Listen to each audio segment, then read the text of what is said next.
Hello दोस्तों, आप सभी लोगों का स्वागत है हमारे YouTube चैनल कविंदर भैया पर। इस वीडियो में हम लोग पढ़ने वाले हैं कक्षा 8 का गणित इकाई 7। इस इकाई का नाम है युगपत समीकरण। दशाभ्यास 7 के प्रश्न को हल करेंगे इस वीडियो में। इससे पहले हम लोग पिछले वीडियो में अभ्यास 7A से 7E तक के प्रश्नों को हल कर चुके हैं। दशाभ्यास 7 में प्रश्न है, निम्नांकित समीकरण निकाय हल कीजिए और उत्तर की जांच कीजिए। इसमें पहला सवाल है जिसमें पहला समीकरण 3x + 2y = 8, दूसरा है 5x - 2y = 16। इस समीकरण निकाय को हल करना है और उत्तर की जांच करना है। तो इस प्रश्न को कैसे हल करेंगे, चलिए देखते हैं। इसमें देखिए दो समीकरण दिया गया है और इसमें दो चर राशियां हैं। यह हम लोग का युगपत समीकरण है, ठीक है। तो युगपत समीकरण को हल करने की दो विधियां हम लोग पढ़े हैं, प्रतिस्थापन और विलोपन विधि। तो प्रश्न में सिर्फ हल करने के लिए दिया है, ये नहीं बोला है कि प्रतिस्थापन विधि या विलोपन विधि से ही हल करिए। तो जब हल करने को बोला है तो हम लोग कोई भी विधि से इसको हल कर सकते हैं, या तो प्रतिस्थापन या फिर विलोपन। हल करके जो उत्तर आएगा उसकी जांच करना है। पहले इसको समीकरण 1 मान लेंगे, इसको समीकरण 2 मान लेंगे। अगर विलोपन विधि से हल करते हैं तो सबसे पहले गुणांक को बराबर करते हैं, या तो x का गुणांक बराबर करते हैं या फिर y का। प्रतिस्थापन विधि हल करने पर किसी भी समीकरण से या तो x का मान y के पद में लिखते हैं या फिर y का मान x के पद में लिखते हैं। फिर जो भी x y का मान रहता है उसको समीकरण 2 में रख के किसी एक चर राशि का मान ज्ञात कर लेते हैं। तो यहाँ पे विलोपन या प्रतिस्थापन कोई भी विधि हल कर सकते हैं। तो विलोपन विधि हल करते हैं। तो विलोपन विधि हल करते हैं तो इसमें पहले गुणांक चेक करेंगे। x का गुणांक पहला समीकरण में 3 है और दूसरा में 5 है। y का गुणांक चेक करें तो पहला समीकरण में y का गुणांक 2 और दूसरा में 2 है। तो यहाँ पे y का गुणांक बराबर है, तो गुणांक को बराबर करने की जरूरत नहीं है। जब बराबर है तो इसके चिन्ह को चेक कर लेते हैं। चिन्ह क्या है, समान रहेंगे तो दोनों समीकरण को घटाते हैं और विपरीत रहते हैं तो जोड़ते हैं। तो देखिए यहाँ पे +2y है, -2y है, चिन्ह विपरीत है तो दोनों समीकरण को जोड़ेंगे। तो यहाँ पे लिख लेते हैं समीकरण 1 व 2 को जोड़ने पर। जोड़िए, पहला समीकरण 3x + 2y = 8, दूसरा है 5x - 2y = 16। इसको जोड़ना है, घटाते हैं तो चिन्ह बदलते हैं लेकिन जोड़ में चिन्ह नहीं बदलता है। तो देखिए यहाँ पे +3x है, 5x है, दो जोड़ेंगे तो यहाँ पे 8x हो जाएगा। +2y - 2y ये कट जाएगा, बराबर 8 में 16 जोड़ेंगे तो 24 मिलेगा।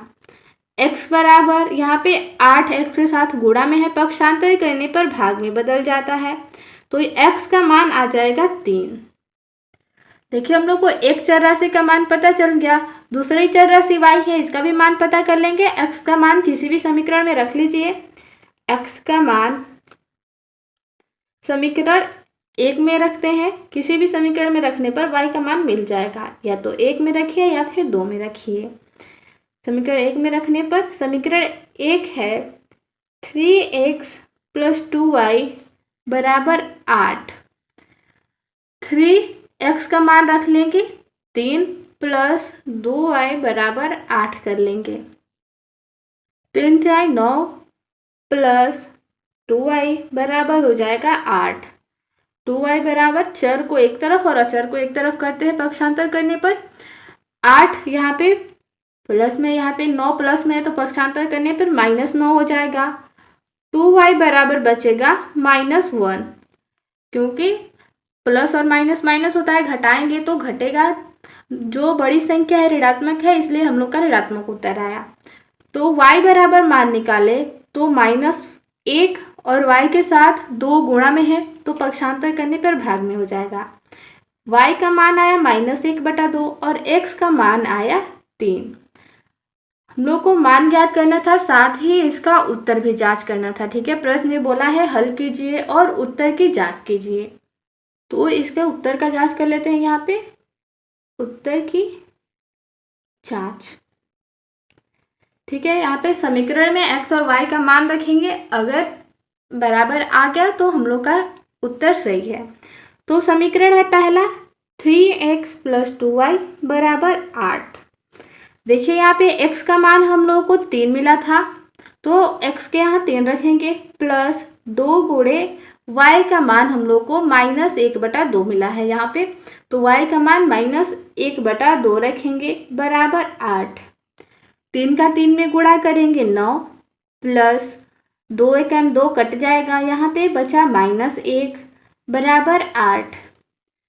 9 यहाँ पे प्लस का माइनस में गुणा करने पर माइनस हो जाएगा 1 बराबर 8। 9 में से 1 घटाएंगे 8 बचेगा, 8 बराबर 8। यहाँ पे हम लोग का बराबर आ गया है, मतलब कि उत्तर सही है। यही जांच करना था। चाहे तो समीकरण 2 में भी रख के जांच कर लीजिए। समीकरण 2 क्या है? 5x - 2y बराबर 16। यहाँ पे 5 गुणे x का मान 3 रख देंगे और y का मान -1/2 रखेंगे बराबर 16। यहाँ पे 2 एकम 2 एक बार में कट जाएगा, ठीक है। 5 तिहाई 15। यहाँ पे माइनस है, यहाँ पे 2 एकम 2 कटा था, फिर 1 में -1 का गुणा करेंगे तो -1 हो जाएगा बराबर 16। 15 माइनस का माइनस में गुणा करेंगे +1 हो जाएगा बराबर 16। 15 में 1 जोड़ेंगे 16 बराबर 16 हो गया। ये हम लोगों का उत्तर सही है अगर बराबर आ गया तो। अगर left hand side right hand side के बराबर नहीं होता तो हम लोग का उत्तर गलत होता। तो ये था हम लोग का पहला प्रश्न। दूसरा प्रश्न देखते हैं। प्रश्न 2 है, इसमें पहला समीकरण है 4x + 6y बराबर 9। दूसरा है 4x - 2y बराबर -11। इस समीकरण निकाय को हल करके उत्तर की जांच करना है। तो इसको भी विलोपन विधि हल करते हैं। इसको पहला समीकरण मान लेंगे, इसको दूसरा समीकरण मान लेंगे, ठीक है। अब यहाँ पे गुणांक चेक करेंगे, अगर बराबर है तो बराबर नहीं करेंगे, बराबर नहीं होगा तो गुणा करके बराबर करना पड़ेगा। तो देखिए यहाँ पे 4x है, x का गुणांक 4 है। समीकरण 2 में भी x का गुणांक 4 है। हम लोग को गुणांक बराबर मिल गया, तो गुणांक बराबर करने की जरूरत नहीं है। अब आगे जब गुणांक बराबर हो तो उसके चिन्ह को चेक करते हैं। तो यहाँ पे देखिए प्लस में 4x है, यहाँ भी प्लस में 4x है, यानी चिन्ह समान है। तो समान चिन्ह रहता है तो समीकरण को घटाते हैं। अगर विपरीत चिन्ह रहता है, यहाँ पे +4 और -4 आता तो समीकरण को जोड़ते। समान चिन्ह है तो समीकरण को घटाएंगे। समीकरण 1 में से समीकरण 2 को घटाने पर समीकरण 1 है 4x + 6y बराबर 9 और दूसरा समीकरण है 4x - 2y बराबर -11। घटाना है तो चिन्ह बदलेंगे, इसको जहाँ प्लस है वहाँ माइनस हो जाएगा, माइनस है तो प्लस और यहाँ पे भी प्लस हो जाएगा। यहाँ पे देखिए +4x और -4x ये कट के 0 हो जाएगा। +6y और +2y इसको जोड़ने पर 8y मिलेगा। यहाँ पे 9 है और 11 है, दोनों प्लस में है तो जोड़ेंगे तो 20 हो जाएगा। 20 लिख लेंगे। y बराबर हो जाएगा 20। यहाँ पे 8y के साथ गुणा में है, पक्षांतर करेंगे तो भाग में हो जाएगा 20/8। इसको कटाएंगे 4 × 5 = 20 और 4 × 2 = 8, यानी y का मान मिल गया 5/2। जब एक चर राशि का मान पता चल जाता है तो दूसरे चर राशि का मान कैसे ज्ञात करते हैं? किसी भी समीकरण में जिस चर राशि का मान पता है उसका मान रखकर, तो y का मान किसी भी समीकरण में रख लेते हैं, इससे हम लोग को x का मान मिल जाएगा। समीकरण 1 में रखने पर रख लेते हैं। समीकरण 1 क्या है? 4x + 6y बराबर 9 है। यहाँ पे 4x + 6, यहाँ पे y का मान है 5/2, तो यहाँ पे गुणे 5/2 कर लेंगे बराबर 9। 2 से कटाएंगे 2 तिहाई 6 कट जाएगा। 4x + 3 × 5 = 15 बराबर 9। 4x बराबर हो जाएगा यहाँ पे 9, 15 प्लस में है तो पक्षांतर करेंगे -15 हो जाएगा, ठीक है।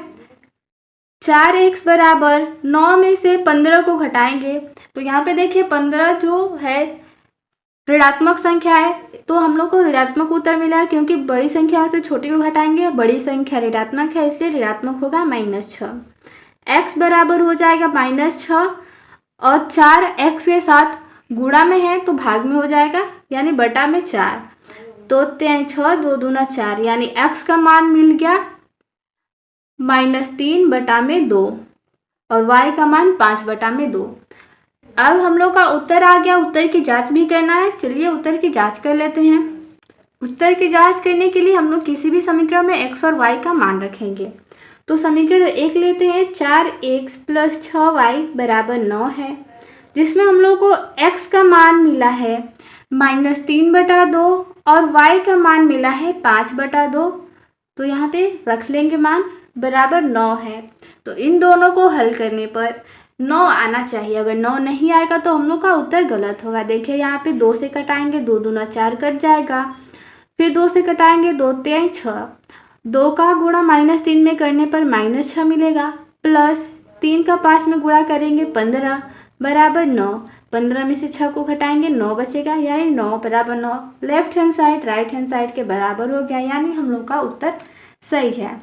तो हमने दूसरा नंबर प्रश्न भी हल कर दिया। चलिए आगे 3 नंबर प्रश्न देखते हैं। प्रश्न 3 है, 2 अंकों वाली किसी संख्या और उस संख्या के अंकों के क्रम को उलट देने पर प्राप्त हुई संख्या का योगफल 121 है तथा अंकों में 3 का अंतर है, संख्या ज्ञात कीजिए। तो इस प्रश्न को कैसे हल करेंगे? इसमें 2 अंकों वाली किसी संख्या को बोला है, तो पहले हम लोगों को ये पता है कि 2 अंकों वाली संख्या क्या होती है, 10x + y होती है। कैसे होता है ये हम लोग जान चुके हैं। तो यहाँ पे हम लोग पहले हम लोग को इसका संख्या का ना इकाई अंक पता है ना दहाई अंक पता है, तो पहले हम लोग मानेंगे 2 अंकों की संख्या है तो इकाई और दहाई अंक हो गए। तो पहले मान लेंगे, माना संख्या का इकाई अंक को x मान लेंगे तथा दहाई अंक y है। अब हम लोग प्रथम शर्त के अनुसार यहाँ पे पहला समीकरण ज्ञात करेंगे। तो पहला शर्त क्या बोल रहा है इसमें? प्रथम शर्त अनुसार प्रश्न है इसमें 2 अंकों वाली किसी संख्या, 2 अंकों वाली संख्या क्या होती है? 10x + y होता है और उस संख्या के अंकों के क्रम को उलट देने पर इनके अंकों का क्रम बदलना है, यानी इकाई का अंक दहाई के स्थान पर और दहाई का अंक इकाई के स्थान पे, यानी 10y + x हो जाएगा। ठीक है, उलट देने पर प्राप्त हुई संख्या का योगफल यानी इन दोनों का योगफल कितना है? 121। ठीक है, इसको हल कर लेते हैं। 10x + y + 10y + x = 121 है। 10x में x जोड़ेंगे तो 11x प्लस यहाँ पे 10y में y जोड़ेंगे तो 11y = 121। इसमें देखिए 11 इसमें भी है, 11 इसमें भी है, तो 11 कॉमन ले लेंगे।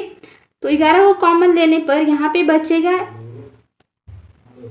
11 का कॉमन लेने का मतलब इसमें भाग कर देंगे 11 से 11 x में, तो 11 से 11 कट जाएगा, x बचेगा प्लस फिर यहाँ पे y बचेगा बराबर 121।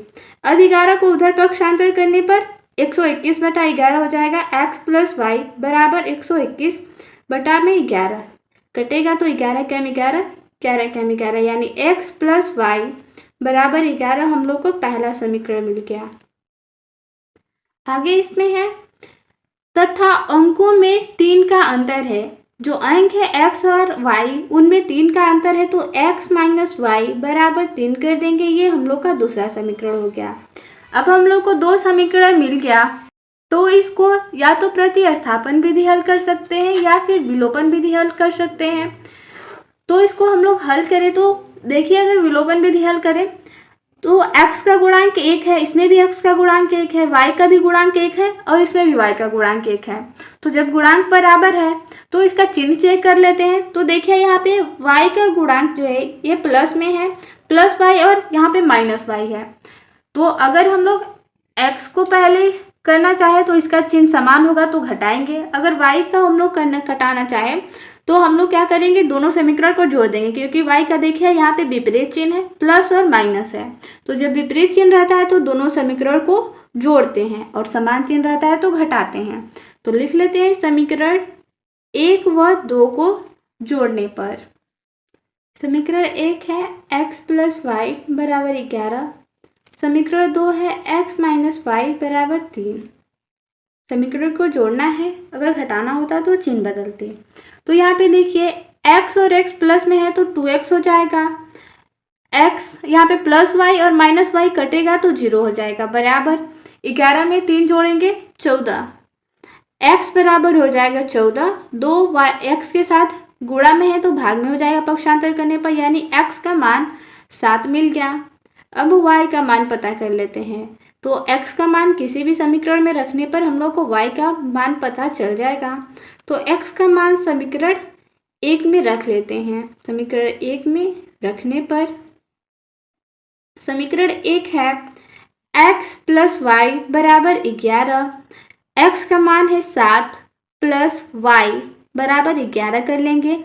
y बराबर 7 को उधर पक्षांतर करेंगे तो -7 हो जाएगा। y बराबर 11 में से 7 को घटाएंगे 4। x का मान 7 और y का मान 4 मिला। प्रश्न ने संख्या पूछा था तो 2 अंकों की संख्या क्या होती है, 10x प्लस वाई होती है।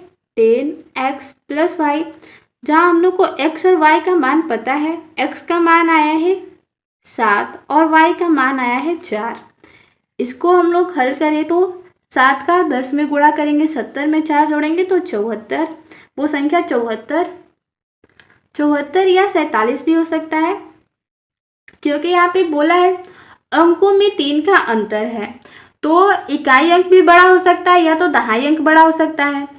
अगर हम लोग यहाँ पे इकाई अंक y मानते हैं और दहाई अंक x मानते हैं तो हम लोग का 47 आंसर होता है। तो यहाँ पे 74 या 47 दोनों में से कोई एक उत्तर सही होगा।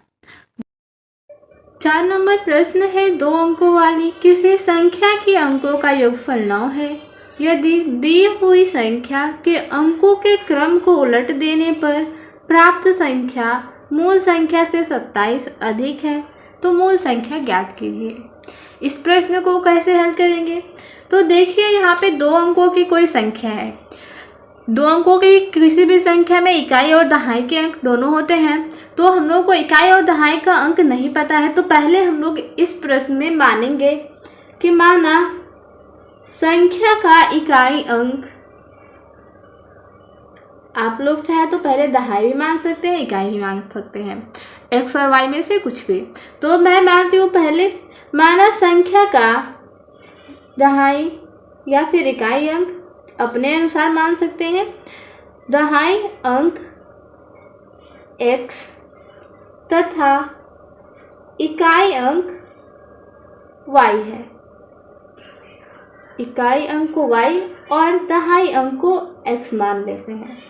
अब प्रथम शर्त के अनुसार देखिए, 2 अंकों वाली किसी संख्या के अंकों का योगफल, संख्या के अंक यानी इकाई और दहाई जो अंक हैं उनका योगफल 9 दिया है, तो हम लोग इकाई और दहाई का अंक x और y माने हैं, तो x और y का योगफल 9 दिया है, यहाँ पे 9 लिख लेंगे। ये हम लोग का पहला समीकरण मिल गया।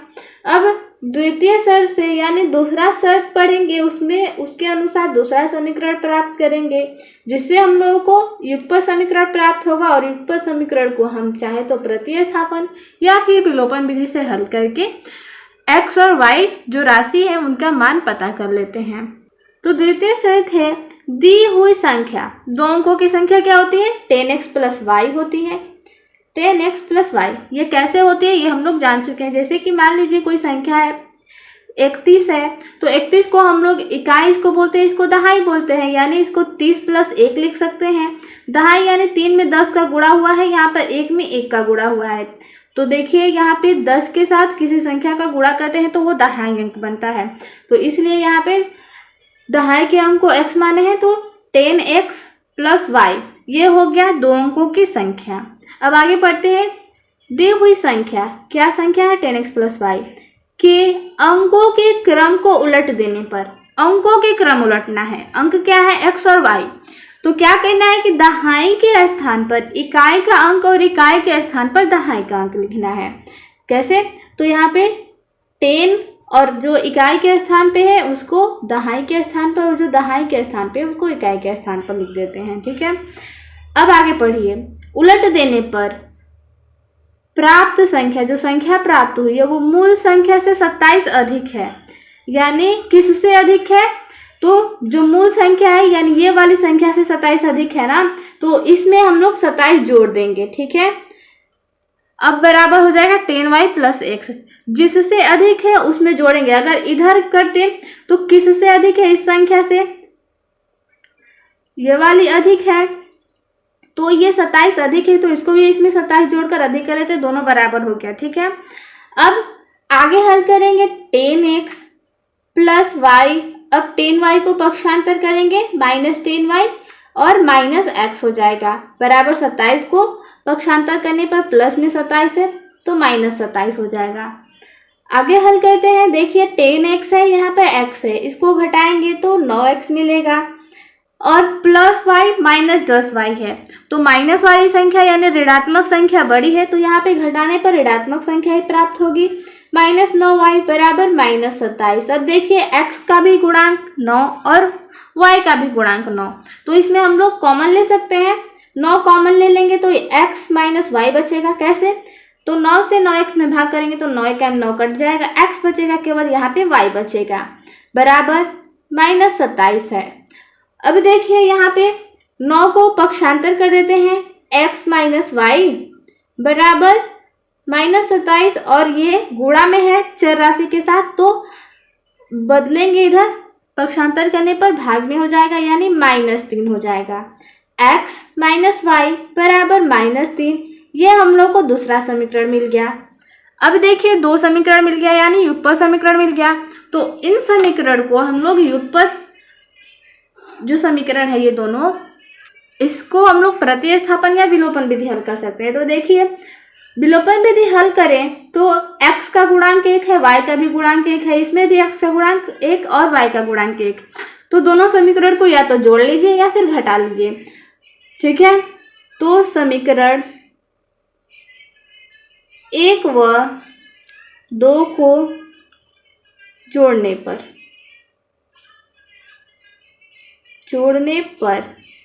अब लिख लीजिए समीकरण 1 क्या है, x + y बराबर 9, और दूसरा समीकरण है x - y बराबर -3। समीकरण को जोड़ना है, अगर घटाना होता तो चिन्ह बदलते, केवल जोड़ना है तो चिन्ह नहीं बदलेंगे। तो देखिए x में x जोड़ेंगे 2x हो जाएगा, यहाँ पे +y - y समान, यहाँ पे विपरीत चिन्ह है और समान चर राशि है तो ये कट जाता है, 0 हो जाता है, बराबर 9 में से 3 को घटाइए 6, x बराबर 2 को पक्षांतर करने पर बटा में 2 हो जाएगा यानी 2 3 6, x का मान आ गया 3। जब एक चर राशि का मान पता चल गया तो दूसरे का मान हम लोग किसी भी समीकरण में रख कर निकाल सकते हैं। तो x का मान समीकरण 1 में ही रख लीजिए, समीकरण 1 में रखने पर, ठीक है, समीकरण 1 क्या है, x + y बराबर 9 है, x का मान 3 + y बराबर 9 कर लेते हैं, y बराबर 9 हो जाएगा, 3 को पक्षांतर करने पर -3 हो जाएगा, y बराबर मान 6 आ गया y का।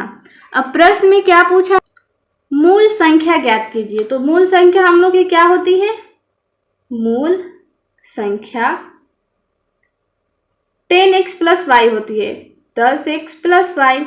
तो यहाँ पे देखिए 10x + y से मान निकाले तो यहाँ पे x और y का मान पता है, x का मान 3 और y का मान 6, 10 में 3 से गुणा करें तो 30 + 6 यानी 36 हो जाएगा इसका उत्तर। ठीक है, ये था 4 नंबर प्रश्न, मूल संख्या 36। आगे 5 नंबर प्रश्न है, यदि एक भिन्न के अंश में 1 जोड़ दिया जाए और हर में से 1 घटा दिया जाए तो वह भिन्न का मान 1 होता है। यदि केवल हर में 1 जोड़ दिया जाए तो भिन्न का मान 1/2 हो जाता है, तो वह भिन्न बताइए। तो भिन्न में हम लोग को पता है अंश और हर होते हैं, और इस सवाल में अंश और हर का मान नहीं दिया है तो मानना पड़ेगा, माना भिन्न का अंश x तथा हर y है। ठीक है, अब हम लोग प्रथम शर्त पढ़ेंगे। प्रथम यानी जहाँ तक ये खड़ी पाई है यहाँ तक हम लोग को पहला समीकरण मिलता है। तो प्रथम शर्त के अनुसार पहले हम लोग समीकरण प्राप्त कर लेते हैं। प्रथम शर्त है यदि एक भिन्न के अंश में एक जोड़ दिया जाए। भिन्न क्या होता है? अंश बटा हर यानी x बटा y होता है। अंश में एक जोड़ दिया जाए, जैसे प्रश्न बोला है वैसे करेंगे। और हर में से एक घटा दिया जाए तो y में से एक घटा देते हैं, तो भिन्न का मान कितना हो जाता है? 1 हो जाता है। अब यहाँ से पहले समीकरण ज्ञात करते हैं। देखिए, इसको भी परिमेय संख्या के रूप में यानी भिन्न के रूप में लिख लीजिए, 1/1 बना लीजिए।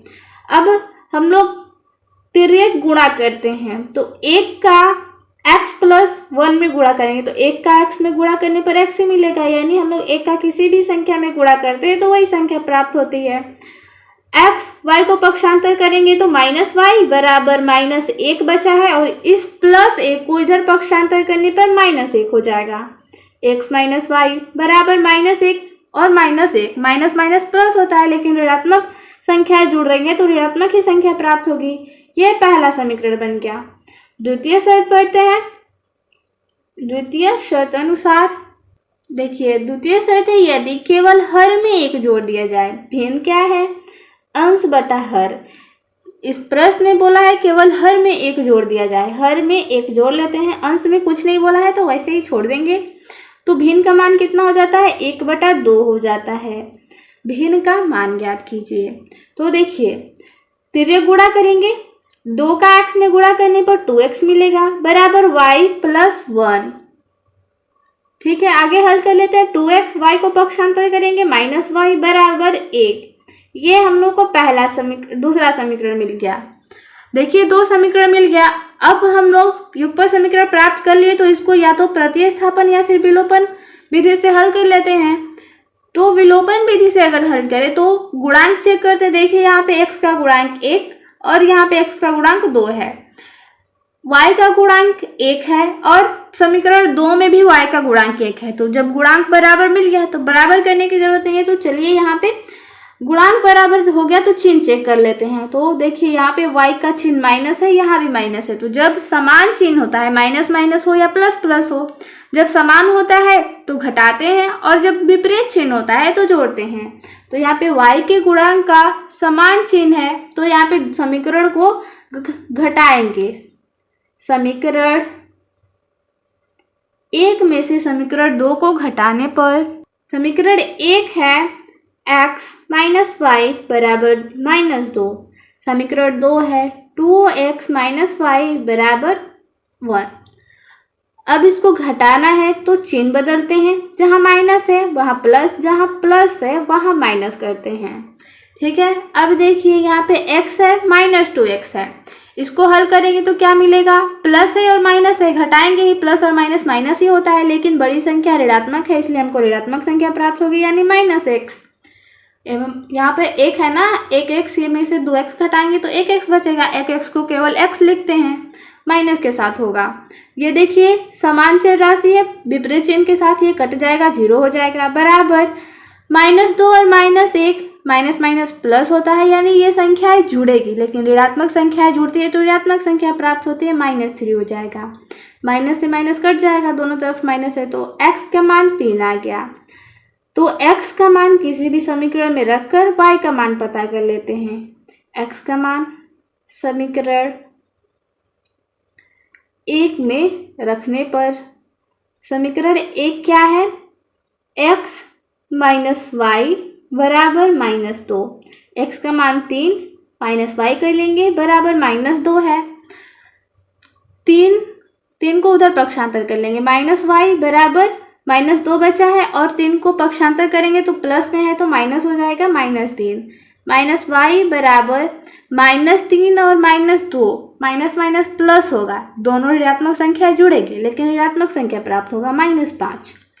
दोनों तरफ माइनस है, कट जाएगा यानी y का मान 5 आ गया और x का मान 3 आ गया। हम लोग को सवाल में भिन्न ज्ञात करना है, तो भिन्न क्या होता है? अंश बटा हर के रूप में होता है। भीम के अंश को x माने थे और हर को y माने थे। x का मान 3 आया है और y का मान 5 आया है, तो इसका उत्तर हो जाएगा 3/5। देखिए 6 नंबर प्रश्न है, 5 वर्ष पहले मेरी आयु अपने पुत्र की आयु की 3 गुनी थी और 10 वर्ष बाद मेरी आयु अपने पुत्र की आयु की 2 गुनी हो जाएगी। बताइए कि आज मेरी आयु कितनी है, यानी वर्तमान आयु पूछा है। किसी का उम्र नहीं पता, ऐसे सवाल में पहले तो माना जाता है, तो मान लेंगे माना मेरी वर्तमान आयु या फिर आज मेरी आयु बोल सकते हैं। तो मेरी वर्तमान मतलब आज ही जो चल रहा है, ठीक है। माना मेरी वर्तमान आयु x वर्ष है तथा पुत्र की आयु क्या मान लेंगे, y वर्ष, तथा मेरे पुत्र की वर्तमान आयु y वर्ष, ठीक है। अब पहला शर्त पढ़ेंगे। प्रथम शर्त अनुसार 5 वर्ष पहले मेरी आयु, देखिए वर्तमान में x है तो 5 वर्ष पहले कितना होगा, मतलब ऐसे बोले कि वर्तमान में मेरी आयु 10 वर्ष है तो 5 वर्ष पहले क्या होगा, 5 वर्ष, यानी घटाए हैं। तो आज की उम्र में 5 घटा देंगे तो हम लोग को 5 साल पहले का उम्र मिल जाएगा। तो यहाँ पे पहले हम लोग वर्तमान में से 5 वर्ष पहले का उम्र ज्ञात करते हैं। तो 5 वर्ष पहले मेरी आयु, जब वर्तमान में x है तो 5 वर्ष पहले x माइनस 5 वर्ष हो जाएगा। तो पुत्र का भी उम्र घटेगा ना, 5 वर्ष पहले उसका भी उम्र ज्ञात कर लेते हैं। 5 वर्ष पहले पुत्र की आयु, पुत्र का y माने थे तो इसका हो जाएगा y माइनस 5 वर्ष, ठीक है। अब पढ़िए, 5 वर्ष पहले मेरी आयु अपने पुत्र की आयु की 3 गुनी थी। मेरी आयु यानी x माइनस 5 और ये हो गई पुत्र की आयु y माइनस 5।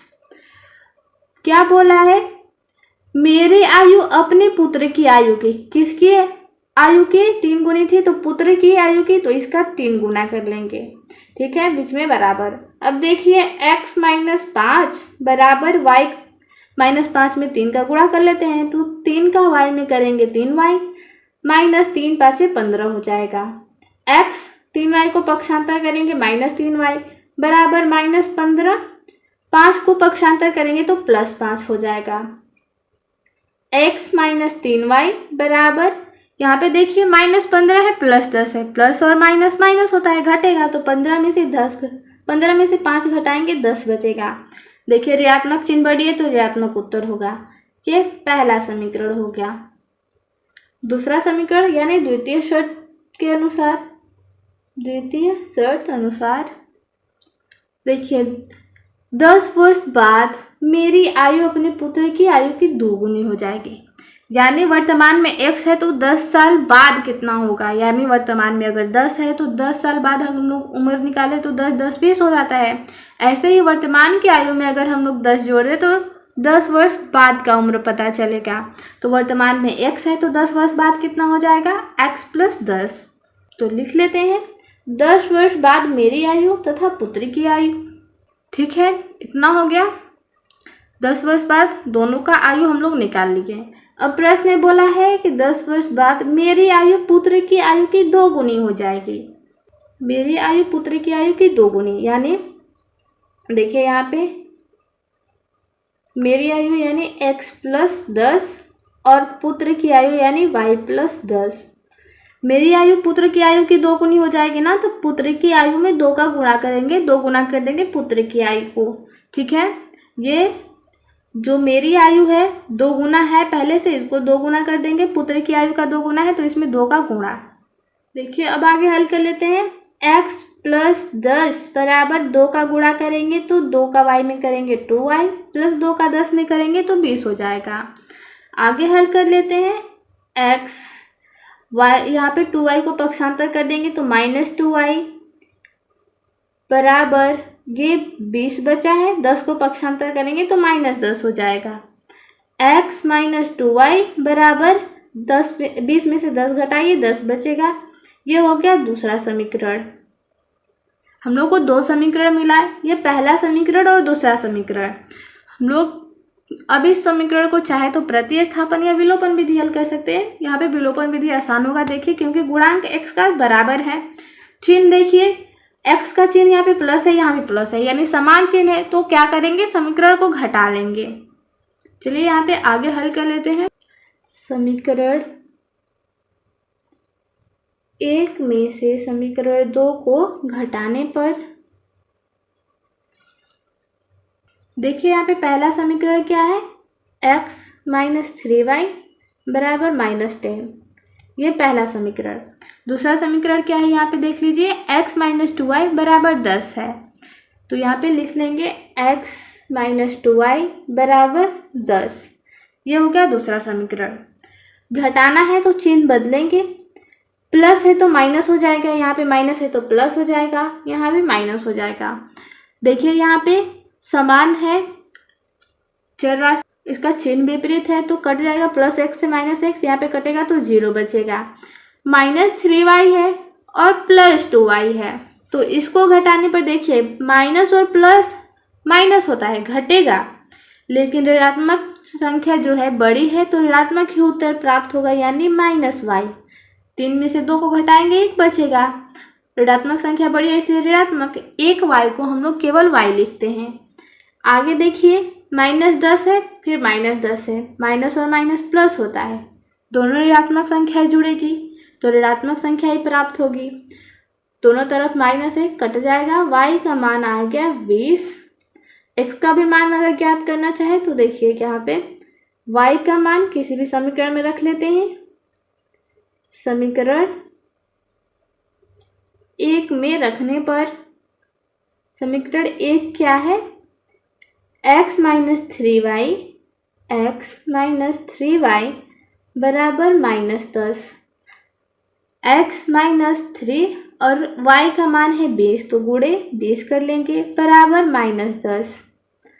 x यहाँ पे देखिए 3 का 20 में गुणा करेंगे तो 60 मिलेगा, तो लिख लीजिए -60 बराबर -10। आगे हल करेंगे, x बराबर -10 है, अब 60 को उधर पक्षांतर करेंगे तो माइनस में है तो प्लस हो जाएगा 60। x बराबर प्लस और माइनस माइनस होता है यानी घटेगा, 60 में से 10 को घटाएंगे 50 बचेगा, और बड़ी संख्या पॉजिटिव है यानी धनात्मक है तो हम लोगों को धनात्मक ही संख्या प्राप्त होगा घटाने पर। तो अब देखिए x और y दोनों का मान पता चल गया। प्रश्न में क्या पूछा है, बताइए कि आज मेरी आयु कितनी है, यानी मेरी वर्तमान आयु कितनी है। तो वर्तमान आयु x माने थे तो x का मान जो होगा वही इसका उत्तर होगा, यानी मेरी वर्तमान आयु या आज मेरी आयु कितनी होगी, 50 वर्ष। वर्तमान आयु 50 वर्ष इसका उत्तर हो गया। अगर पुत्र का भी पूछता तो 20 लिख लेते, पुत्र का 20 वर्ष आया है, यहाँ पे लिख लेते हैं पुत्र का आयु 20 वर्ष। प्रश्न में केवल आज मेरी आयु पूछा है तो अपना ही आयु पूछी है तो यहाँ पे 50 लिख देंगे, पुत्र का पूछता तो 20। 7 नंबर प्रश्न देखिए, यदि पिता की आयु वर्षों में उसके पुत्र की आयु का 2 गुना जोड़ा जाए तो योगफल 70 होता है, यानी पिता की आयु में उसके पुत्र की आयु का 2 गुना जोड़ा जाए तो योगफल क्या होता है, 70। और यदि पुत्र की आयु में पिता की आयु का 2 गुना जोड़ा जाए तो योगफल 95 होता है।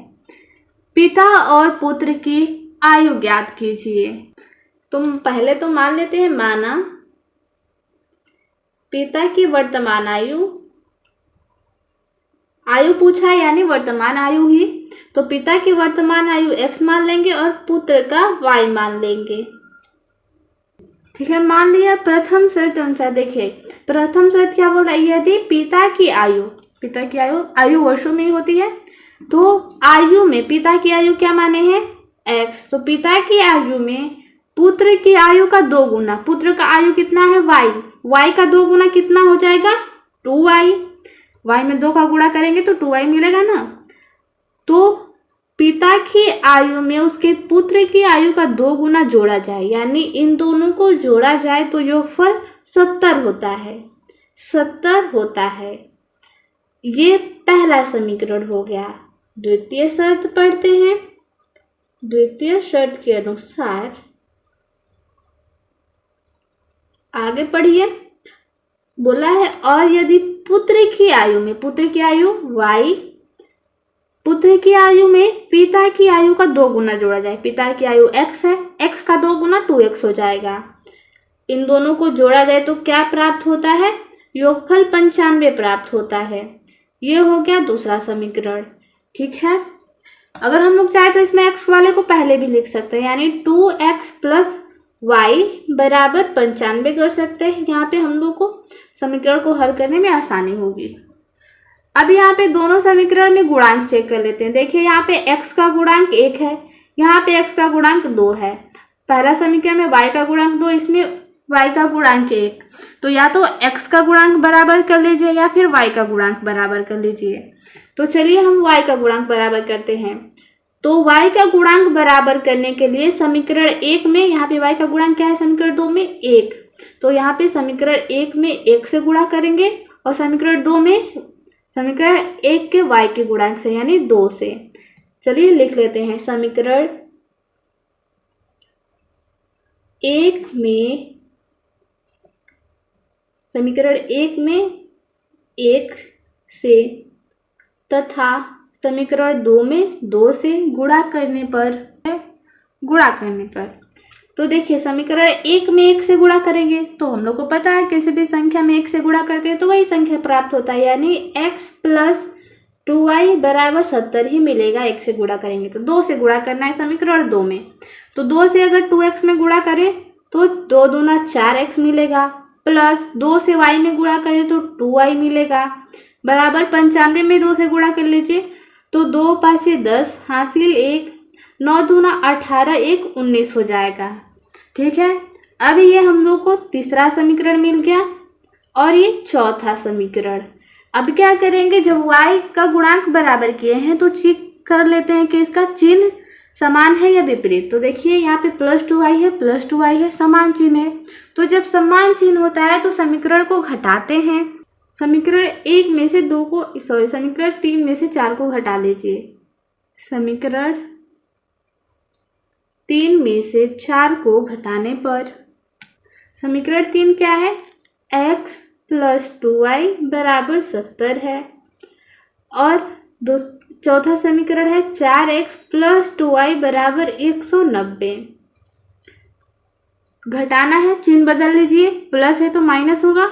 ठीक है, और घटाएंगे, देखिए यहाँ पे x है, 4x है, घटाएंगे तो हम लोग को 4x में से x घटाएंगे 3x मिलेगा। 4x बड़ी संख्या है यानी ऋणात्मक है तो ऋणात्मक प्राप्त होगा -3x। Plus 2y minus 2y कटेगा तो 0 हो जाएगा, बराबर 190 में से 70 को घटाना है। तो देखिए यहाँ पे 70 प्लस में है, 190 माइनस में, प्लस और माइनस माइनस होता है तो घटेगा।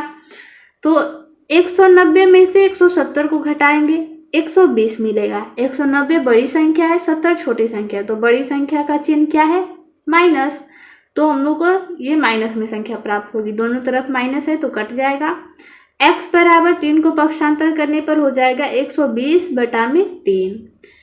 अब इसको कटाएंगे तो क्या मिलेगा, 3 चौके 12 यानी 40।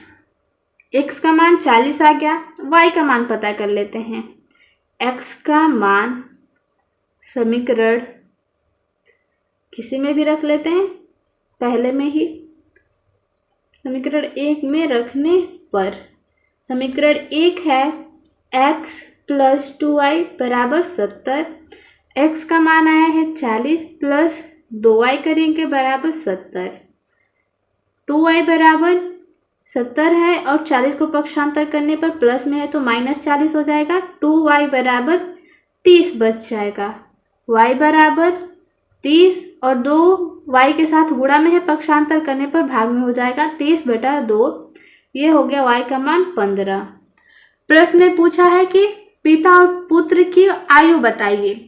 तो पिता और पुत्र की आयु x और y माने थे, तो पिता लिख लेते हैं यहाँ पे पिता की आयु और यहाँ पे पुत्र की। ठीक है, पिता का यानी x का मान कितना है 40, पिता 40 वर्ष का है, यहाँ पे 40 वर्ष, और पुत्र 15 वर्ष का है।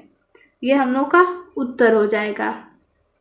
आगे प्रश्न देखिए 8 नंबर, चक्रीय चतुर्भुज ABCD में कोण A बराबर 2x प्लस 4 अंश, कोण B बराबर y प्लस 3 अंश, कोण C बराबर 2y प्लस 10 अंश और कोण D बराबर दिया है 4x माइनस 5 अंश। तो चतुर्भुज के चारों कोण ज्ञात कीजिए।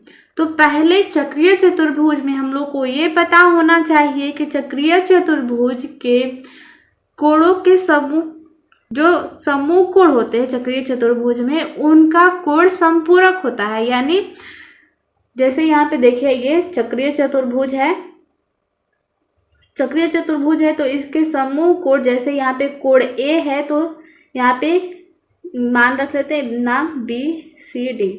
तो कोण A का ये समूह कोण C है, तो ये दोनों कोण संपूरक होते हैं, यानी कोण A और C का योग 180 अंश होता है, कोण B और D का योग 180 अंश होता है। ठीक है, तो चलिए अब इस प्रश्न को हल करते हैं। चक्रीय चतुर्भुज है तो चाहे तो लिख सकते हैं कि चक्रीय चतुर्भुज, हम जानते हैं कि चक्रीय चतुर्भुज में समूह कोण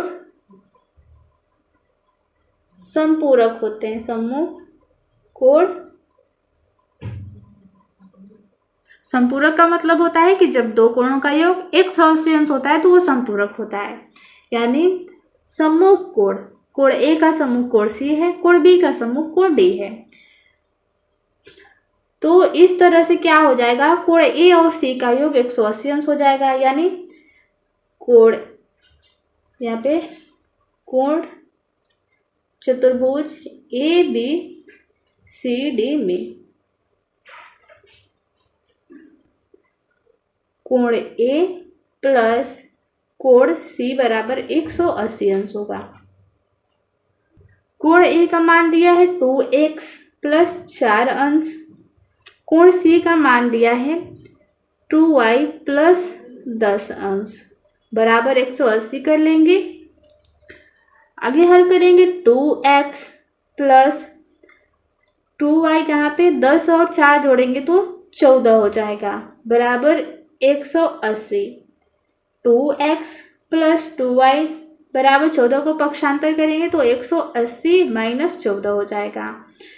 2x प्लस 2y, 180 में से 14 घटाएंगे तो 10 में से 4 घटेगा 6 बचेगा। यहाँ पे 7 में से 1 को घटाएंगे 6, 1 बचेगा, यानी 166 अंश।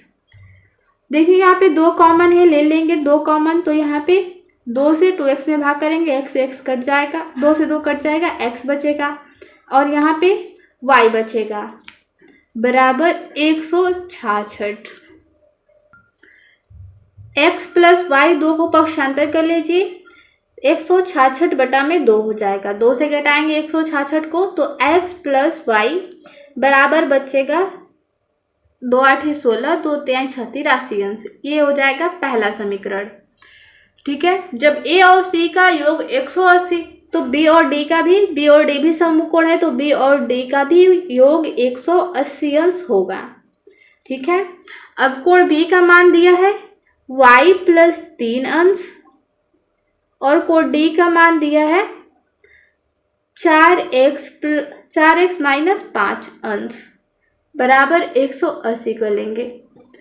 अब यहाँ पे हल करेंगे y प्लस 4x, 3 है प्लस में और 5 है माइनस में, प्लस और माइनस, माइनस होता है घटेगा तो 5 में से 3 को घटाएंगे 2 बचेगा। और यहाँ देखिए 5 ऋणात्मक है तो ऋणात्मक उत्तर होगा, 3 छोटा है लेकिन बड़े वाला जो संख्या होता है उसका चिन्ह हम लोग लिखते हैं, तो -5 हो जाएगा, -2, -5 में से 3 को घटाएंगे बराबर 180 अंश। अब यहाँ पे y प्लस 4x बराबर 2 को पक्षांतर करने पर प्लस में 2 हो जाएगा, y प्लस 4x बराबर 182। x वाले को पहले लिख लीजिए जिससे समीकरण को हल करने में आसानी हो। तो 4x प्लस वाई हो जाएगा बराबर 182। यहाँ पे 4x प्लस में था तो प्लस में, y भी प्लस में। ठीक है, ये दूसरा समीकरण मिल गया। अब इन समीकरण को युगपद या विलोपन विधि हल कर सकते हैं। युगपद समीकरण को विलोपन या प्रतिस्थापन विधि हल करना सीख चुके हैं हम लोग। तो समीकरण 1 व 2 को हल करेंगे।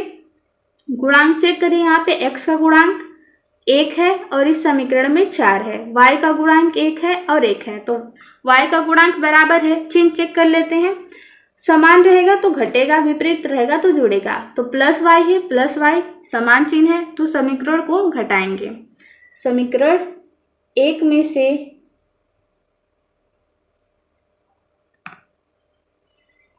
समीकरण 2 को घटाने पर,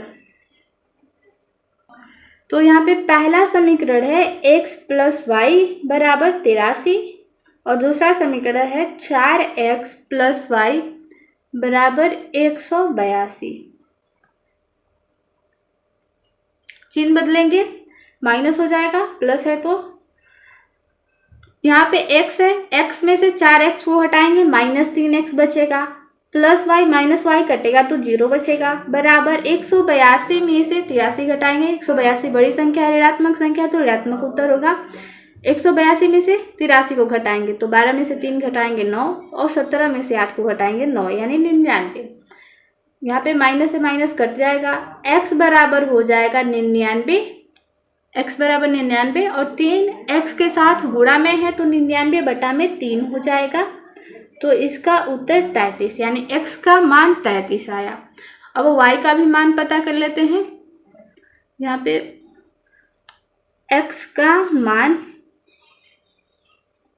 समीकरण 1 में रख लेते हैं। समीकरण 1 है x प्लस वाई बराबर 83 अंश। x का मान 33 प्लस वाई बराबर 83 अंश है तो y बराबर हो जाएगा 83 माइनस 33। y का मान हो जाएगा 3 में से 3 घटाएंगे 0 और 8 में से 3 घटाएंगे तो 5 यानी 50 अंश।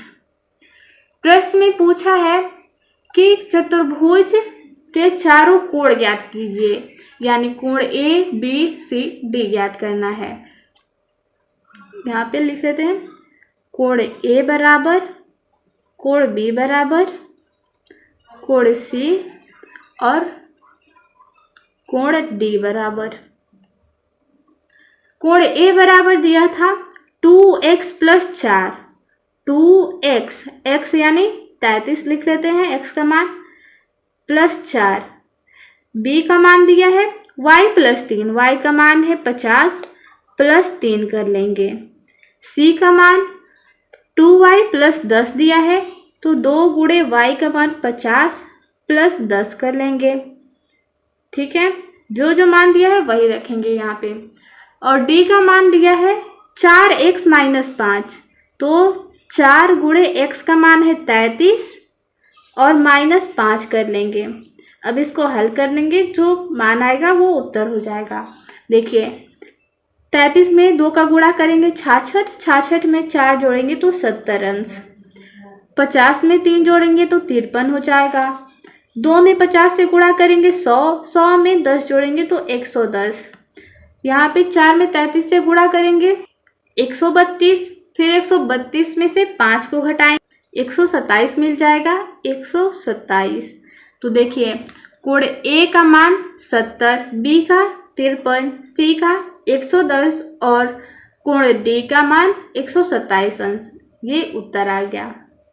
आगे 9 नंबर प्रश्न है, 3 मग और 2 बाल्टी का मूल्य 700 रुपये है और 5 मग तथा 3 बाल्टी का मूल्य 1100 रुपये है।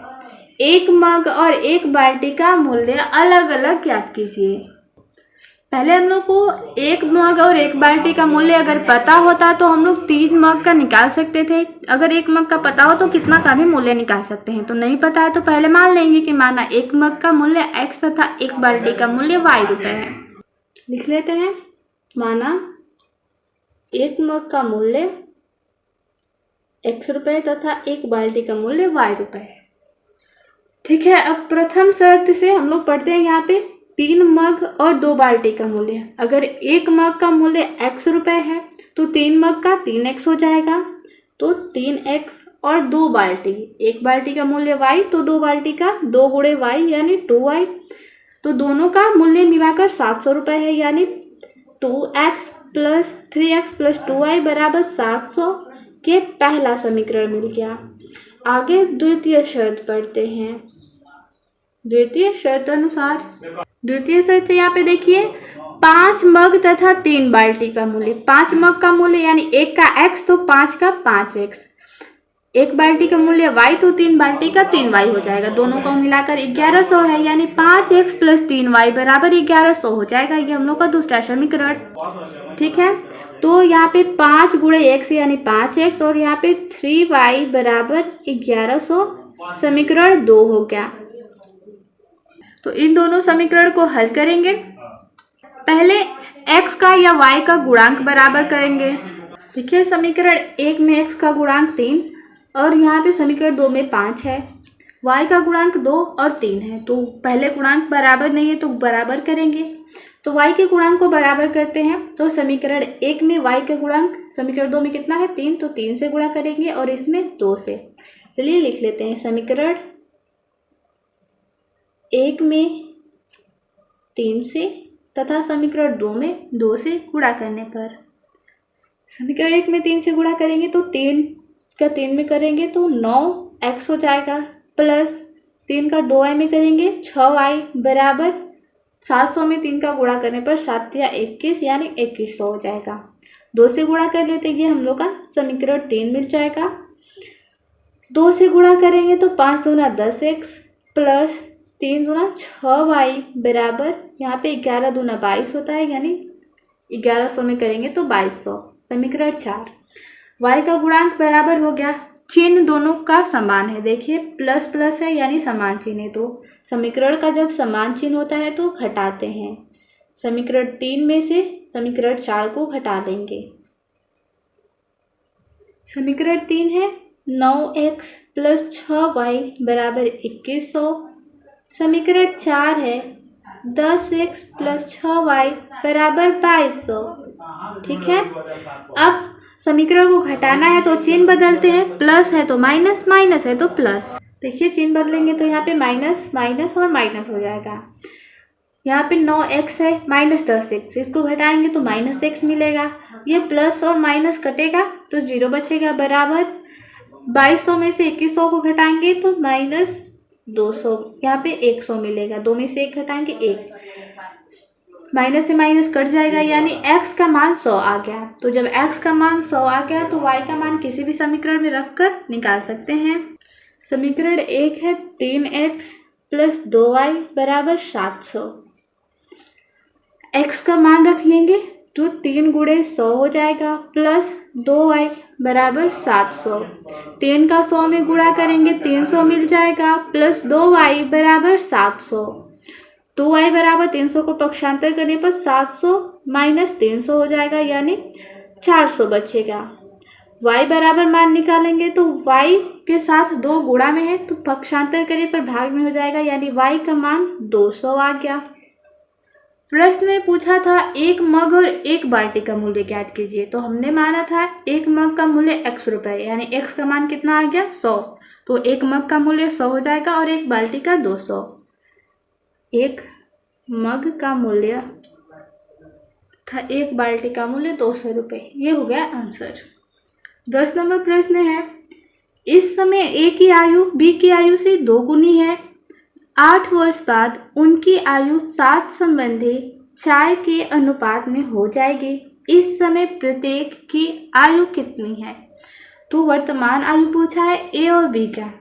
तो पहले इस तरह के क्वेश्चन में नहीं पता है उम्र तो मानेंगे a की वर्तमान आयु, माना a की वर्तमान आयु x वर्ष तथा b की वर्तमान आयु y वर्ष है।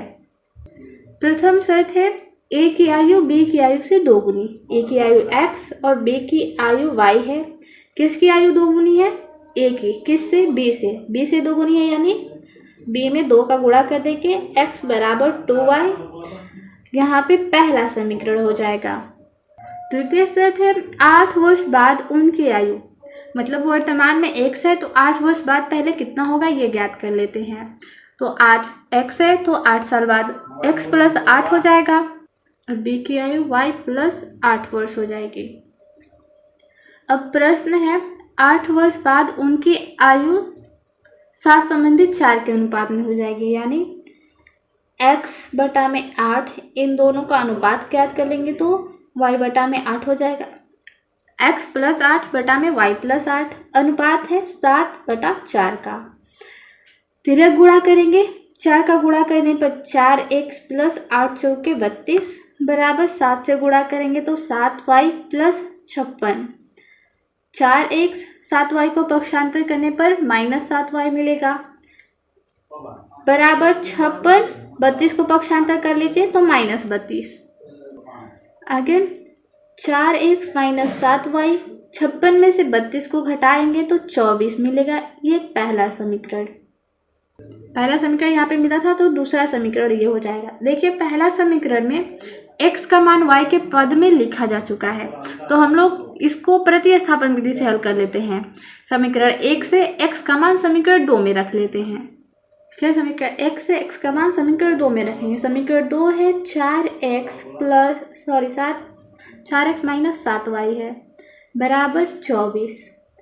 x का मान 2y, तो 4 गुणे 2y लिखेंगे माइनस 7y बराबर 24। 4 में 2y से गुणा करेंगे तो 8y मिलेगा, माइनस 7y बराबर 24 हो जाएगा। 8 में से 7y को घटाएंगे तो y बचेगा, y का मान 24 आ गया। अब y का मान समीकरण में रख लीजिए। पहला समीकरण में y का मान समीकरण 1 में रखने पर समीकरण 1 है x बराबर 2y, x बराबर 2 गुणे y का मान 24, तो x का मान आ गया 24 गुना 48। प्रश्न में पूछा था इस समय प्रत्येक की आयु ज्ञात कीजिए या आयु कितनी है। तो a का आयु 48, a का x माने है तो यहाँ पे a का 48 वर्ष हो जाएगा और b का y माने है, y का मान 24 आया है तो b का हो जाएगा यहाँ पे 24 वर्ष। इसका उत्तर हो गया। प्रश्न 11 है एक व्यक्ति ने कुल 35,000 रुपये की पूंजी का एक भाग 12% वार्षिक ब्याज की दर पर और शेष भाग 14% वार्षिक ब्याज की दर पर उधार दिए। यदि उसे कुल वार्षिक ब्याज 4,460 रुपये मिला हो तो उसने कितना अलग अलग धन उधार दिए थे। यानी एक व्यक्ति 35,000 रुपये की पूंजी उधार देता है, 2 भाग में देता है। पहला 12% वार्षिक ब्याज की दर पर और दूसरा 14% वार्षिक ब्याज की दर पर, और उसे दोनों का ब्याज मिलता है 4,460 रुपये। तो पूछा है प्रश्न में उसने अलग अलग वार्षिक ब्याज की दर पर कितना कितना धन उधार दिया था। तो पहले नहीं पता है तो हम लोग मान लेंगे 12% वार्षिक ब्याज पर x रुपये उधार दिए थे और 14% वार्षिक ब्याज की दर पर y रुपये उधार दिए थे। लिख लेंगे माना 12% पर x रुपये और 14% पर y रुपये उधार थे। प्रथम शर्त में यहाँ पे देखिए व्यक्ति ने कुल 35,000 रुपये की पूंजी उधार दिया है, 2 भाग में दिया है 12% और 14% पर। तो पहले कुल धन कितना है 12% और 14% को मिलाकर तो 35,000 रुपये है। तो जो पहला भाग x रुपये दिया और दूसरा भाग y रुपये, दोनों को मिलाकर टोटल 35,000 रुपये है। ये हम लोग का पहला समीकरण हो जाएगा। दूसरा समीकरण देखते हैं। द्वितीय शर्त में बोला है 12% वार्षिक ब्याज की दर पर और 14% वार्षिक दर पर उधार दिए। यदि उसे कुल ब्याज कितना मिला है 4,460 रुपये मिला है। पहले ब्याज ज्ञात कर लेते हैं 12% पर और 14% पर।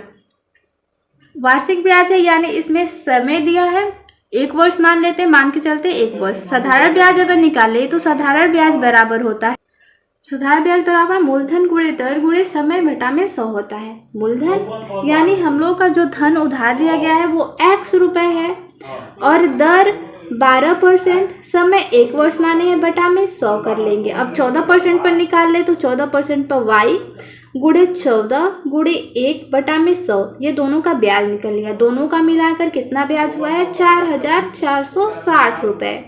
ठीक है, देखिए अगर हर का लसा ले तो यहाँ पे 100 हो जाएगा लसा। 12 का x में गुणा करेंगे 12x प्लस यहाँ पे 14y मिलेगा बराबर 4460 रुपये। बटा में 1 कर लेते, तिर्यक गुणा, तो 12x प्लस 14y बराबर 4460 गुणे 100 हो जाएगा। इसमें 2 कॉमन ले लेते हैं। 2 से 12x में भाग करेंगे 6x बचेगा प्लस 2 साते 14y बराबर यहाँ पे हो जाएगा 4460 में 100 का गुणा करना है। ठीक है, अब 6x प्लस 7y बराबर, ये 2 पक्षांतर करेंगे तो इसके बटा में आ जाएगा, यानी भाग करेंगे तो 2 दूना 4, 2 दूना 4, 2 तिया 6, 0 0। ये हो जाएगा समीकरण 2। देखिए समीकरण 1 में x का गुणांक 1 है और इसमें x का गुणांक 6 है, इसमें y का गुणांक 1 है और y का गुणांक 7 है। तो पहले तो गुणांक बराबर करेंगे, y का गुणांक बराबर करेंगे तो इसमें समीकरण 1 में 7 से गुणा करने पड़ेगा और समीकरण 2 में x का गुणांक, इसमें क्या है y का गुणांक 1, तो इसमें 1 से करेंगे। लिख लेते हैं समीकरण 1 में 7 से तथा समीकरण 2 में 1 से गुणा करने पर तो समीकरण 1 में 7 से गुणा करेंगे तो मिलेगा 7x प्लस 7y बराबर 7 5 से 35, हासिल 3, 21 और 3 24, यानी इतना मिलेगा 2,45,000। ठीक है, समीकरण 3। समीकरण 2 में 1 से गुणा करेंगे 6x प्लस 7y बराबर ये हो जाएगा 2,23,000। अब जब y का गुणांक समान हो गया यानी बराबर हो गया गुणांक, तो चिन्ह चेक करेंगे, प्लस है, समान चिन्ह है, तो समीकरण 3 में से 4 को घटा देंगे। ठीक है, लिखिए समीकरण 3 है 7x प्लस 7y बराबर 2,45,000। समीकरण 4 है 6x प्लस 7y बराबर 2,23,000। घटाना है समीकरण को, चिन्ह बदलेंगे, माइनस हो जाएगा, यहाँ भी माइनस। ठीक है, 7 में से 6 को घटाएंगे 1, यानी x बचेगा। यहाँ पे प्लस और माइनस कट के 0 हो जाएगा। 24 यहाँ पे 2,45,000, 2,45,000 में से 2,23,000 को घटाएंगे तो कितना बचेगा? यहाँ पे 5 में से 3 को घटाएंगे 2 और 2 में से 4 को घटाएंगे 4 में से 2 को, तो 2 बचेगा, यानी 2200। x का मान 2200 आ गया, तो x का मान समीकरण 1 में रख लेंगे। समीकरण 1 में रखने पर समीकरण 1 है x प्लस वाई बराबर 35,000। ठीक है, x का मान आया है 2200, यहाँ पे 2,45,000 था ना, यहाँ पे 22,000 आया है। ठीक है, 22,000 प्लस y बराबर 35,000, y बराबर हो जाएगा 35,000 माइनस 22,000।